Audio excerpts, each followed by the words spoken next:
일단 저한테 물어보신다면 이게 이제 상승할 것이냐, 내려갈 것이냐 두 가지 중에 하나를 고르라고 하시면은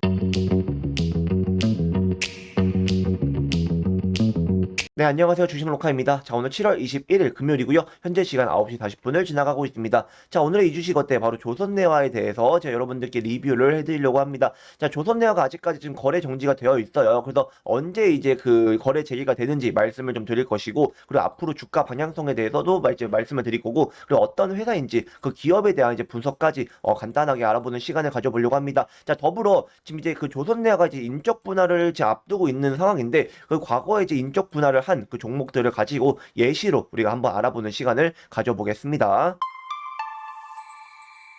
자, 공시를 보면요. 자, 여기서도 알 수 있듯이 일단은 주주총회가 이날이 있었고, 그죠? 주식 병합 공고 및 통지일이 이제 6월 달에 있었고요. 병정 상장, 그죠? 재상장 예정일이 바로 7월 28일이라는 겁니다. 그래서 정확히는 이제 언제죠? 28일이면 금요일입니다. 그래서 금요일 날 이제 그 재상장이 예정이 되어 있다라는 것이죠. 그래서 그 전까지는 이제 거래 정지가 지금 되고 있는 상황입니다. 자, 그래서 일단은 그 뭐죠? 그래서 조선내화가 지금 인적 분할을 택했는데 물적 분할과 인적 분할 차이를 좀 알 필요가 있어요. 그래서 우리가 좀 기업의 분석을 보기 전에 이 물적 분할과 인적 분할에 대해서 좀 말씀을 좀 드려보려고 합니다. 그리고 나서 제가 또 전에 포스팅했던 이 레포트를 가지고 좀 말씀을 좀 드려볼게요. 자, 일단 물적 분할은 뭐냐면은 이 자산과 부채를 따로 떼서 자회사를 뭐한다 설립하고 이 모회사가 그렇죠? 자회사 위에 모회사가 있을 거 아니에요, 그렇죠? 모회사가 대빵입니다. 그래서 모회사가 이 자회사를 뭐한다 100% 그렇죠? AB. 그래서 직결적으로 연결돼 있기 때문에 100%를 소유하고 있기 때문에 분할 후에 연결 재무제표는 분할 전 회사의 재무제표와 같다는 것이죠.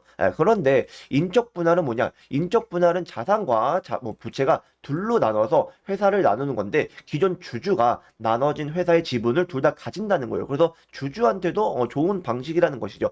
흔히 이제 물적 분할은 오로지 이제 그 뭐죠, 여러분들? 그 회사한테만 좋은 거였는데 인적 분할은 주주한테도 이제 지분을 나눠지게 된다는 것이죠. 그래서 보통 이제 물적 분할을 하면은 그죠? 보통 이제 악재로 좀 받아들여지는데 인적 분할은 이제 좀 주가가 보통 보면은 보통 이제 그 전에 케이스들 보면은 바로 이제 급등하는 케이스도 있고 한번 그 눌려줬다가 반등하는 케이스도 있습니다. 그래서 그 전에 이제 그 우리가 또 주가 두 가지 종목을 가지고 제가 예시로 좀 말씀을 드릴 거예요. 그래서 일단은 물적 분할을 하는 회사는 자회사는 일단 이제 바로 이제 신규 상장을 해버린다는 그 부분이 있기 때문에 신규 상장을 하면은 뭐다?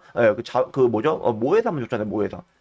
그 지분을 100% 들고 있기 때문에 그 모회사만 좋단 말이죠. 근데 이제 인적 분할은 뭐다? 그래서 주주한테도 좀 이득이 있다라는 것이죠. 그래서 이 부분을 참고하셔서 이런 차이점이 있다라는 것을 여러분들이 아셨으면 좋겠습니다. 자, 그래서 이 조선내화에 대한 그 제가 전에 그 작성한 레포트를 가지고 잠깐 볼게요. 자, 조선내화는 양극할 물질이고 자동차 부품 관련주이고 방산 관련주입니다. 그래서 지금 조선내화는 이제 제철, 제강, 유리, 시멘트 그리고 이제 기타 내화물 제품 제조를 판매하는 업체예요. 그래서 여기 보면은 일단 이때 당시에는 시가총액이 8,480억 원이었습니다. 그래서 제가 이제 최근 기준으로 말씀드리기 어차피 이제 뭐 거래 정지가 됐기 때문에 뭐 별다른 뭐 크게 뭐 변동사항은 없을 거라고 좀 보여지긴 하지만 일단은 이제 똑같죠. 8,480억입니다.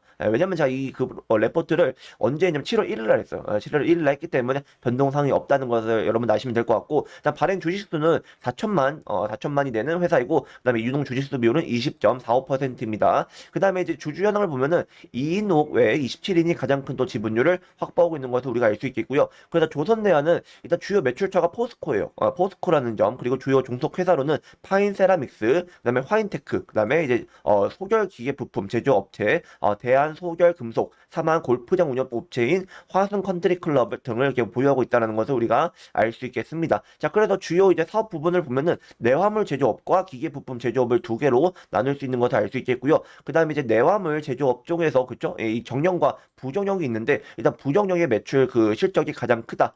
그리고 이제 기계 부품 제조업 쪽에서는 이 자동차 부품, 그죠? 그래서 이쪽에 매출 실적이 가장 크다라는 것을 우리가 알 수 있겠습니다. 그래서 매출 실적도 이제 똑같아요. 매출 실적도 일단 부정형 이쪽 품목이 가장 큰 또 이제 매출 실적이 나오고 있다. 그래서 뭐 자동차 부품 쪽이라는 거 우리가 아시면 되겠습니다. 자, 그래서 매출액을 보면은 일단 이거 연간으로 보았을 때는 그쵸? 그래서 작년에는 7,980억 원 그리고 영업이익은 266억 원 그리고 이제 당기순이익은 496억 원. 그래서 일단 매출액과 당기순이익은 줄어들었고 영업이익은 좀 줄어들었다. 그래서 맞나요? 제가 방금 맞게 말씀드렸나요? 매출액과 당기순이익은 증가를 했습니다. 그래서 자산가 자본은 모두 증가를 했죠. 그래서 2021년도보다는 증가를 했고 일단 부채 비율은 이제 그 21년도보다 증가를 했고요. 오히려 유동 비율은 좀 줄어들었습니다. 그래서 이거를 좀 이제 분기별로 좀 말씀을 드리면은 분기별로 보았을 때도 똑같네요. 똑같습니다. 그래서 오히려 근데 분기별로 보았을 때는 이제 22년도보다 이번 분기 들어서면서 좀 이제 부채 비율은 줄어드는 모습이고 유동 비율도 이제 같이 좀 줄어든 모습입니다. 이 정도 우리가 조금 참고하면 좋을 것 같습니다. 그래서 일단은 뭐 이 정도 좀 보면 될 것 같고요. 그래서 일단은 그 조선내화가 인적 분할을 택한 이유가 세 가지가 있어요. 길게 우리가 뭐 모든 거를 뭐 자세히 알 필요는 없고 일단 이러한 이유로 이제 인적 분할을 한다라는 것만 좀 체크하면 될 것 같은데 일단 지주사 그죠? CR 홀딩스로 이제 나눠져요. 그래서 이게 이제 사업 조선내화로 인적 분할을 하는데 분할 이후에 공개 매수로 신설인 조선내화의 그 주식을 매수할 예정이라고 합니다. 그리고 이인옥 회장이 공개 매수에 참여해서 경영권을 이제 다질 거라고 이제 또 보여지네요. 그래서 이 키포인트가 우리 좀 보면 될 것 같습니다. 그래서 경영권 승계가 있고요. 그다음에 이제 주식을 매수할 예정이라는 거. 그래서 이 정도 우리가 좀 키포인트로 알면 될 것 같습니다. 자, 그럼 주가를 좀 보겠습니다. 자, 주가를 보면은 일단 저는 저한테 물어보신다면 이게 이제 상승할 것이냐, 내려갈 것이냐 이 그 두 가지 중에 하나를 고르라고 하시면은 저는 일단은 그 상승한다에 좀 이제 말씀을 드리고 싶어요. 왜 그러냐면은 우리가 좀 큰 흐름으로 보도록 하겠습니다. 일단 저는 이제 두 가지가 있어요. 두 가지가 있는데 일단 이 그 전고점을 일단 뚫은 그 시점에서 이 시점에서 이제 많이 올라야 30%거든요. 거의 30%인데 저는 이 이상으로 저는 급등할 수 있다고 좀 보여져요. 근데 이제 기존에 보유하고 계신 분들께 좀 말씀을 드리면은 일단은 우리가 좀 일봉상에서는 워낙 좀 뭐죠 여러분들 거리감이 좀 괴리율이 좀 크기 때문에 일단 일봉상보다는 제가 분봉상으로 좀 말씀드릴게요. 분봉상 6월 28일 날 기준으로 좀 말씀을 드리면은 6월 28일 이때죠. 그죠 이때죠. 그래서 지금 딱 제가 전에 좀 촬영했던 그 라인대를 그어놨는데 저는 일단 여기죠. 일단 중요한 거는 일단 여기로 잡아드릴게요. 19,600원. 19,600원을 이탈 안 하면은 그죠? 19,600원은 이탈 안 하면 여러분들 좀 들고 가셔도 괜찮겠다.